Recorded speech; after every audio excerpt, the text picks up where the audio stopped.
Vadodara railway division દ્વારા Vadodara railway station Pratapnagar અને railway yard સાથે કનેક્ટ સાયરનનું આજે ટેસ્ટિંગ કરવામાં આવ્યું હતું, જેના પગલે મુસાફરોમાં આશ્ચર્ય જોવા મળ્યું હતું.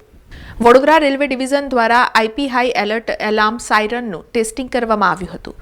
વડોદરા રેલવે ડિવિઝન દ્વારા Vadodara railway station, railway yard, Pratapnagar ખાતે લાગેલા હાઈ એલર્ટ સાયરનની કનેક્ટિવિટી રેલવે પ્રતાપનગર ડીઆરએમ ખાતે આપવામાં આવી છે અને કોઈ પણ બનાવ બને ત્યારે વડોદરા રેલવે સ્ટેશને તથા અન્ય સ્ટેશનને એલર્ટ કરવા માટે આ સાયરન વગાડવામાં આવે છે, જેનું ઓપરેટિંગ પ્રતાપનગર રેલવે હેડક્વાર્ટર ખાતેથી થાય છે. ત્યારે આજરોજ સાયરનની કનેક્ટિવિટી ચેક કરવા માટે હાઈ એલર્ટનું ટેસ્ટિંગ કરવામાં આવ્યું હતું. આ 3 સ્થળે અચાનક સાયરન વાગતા મુસાફરોમાં આશ્ચર્ય જોવા મળતું હોય છે. ખાસ કરીને કોઈ એલર્ટ વખતે વાગતું સાયરન અચાનક વાગતા મુસાફરોમાં કોઈ મોટી દુર્ઘટના ઘટી હોવાનો ભાસ થયો હતો. જો કે આ બાદમાં આ ફક્ત ચેકિંગ હોવાનું જાણવા મળતા મુસાફરોએ રાહત અનુભવી હતી.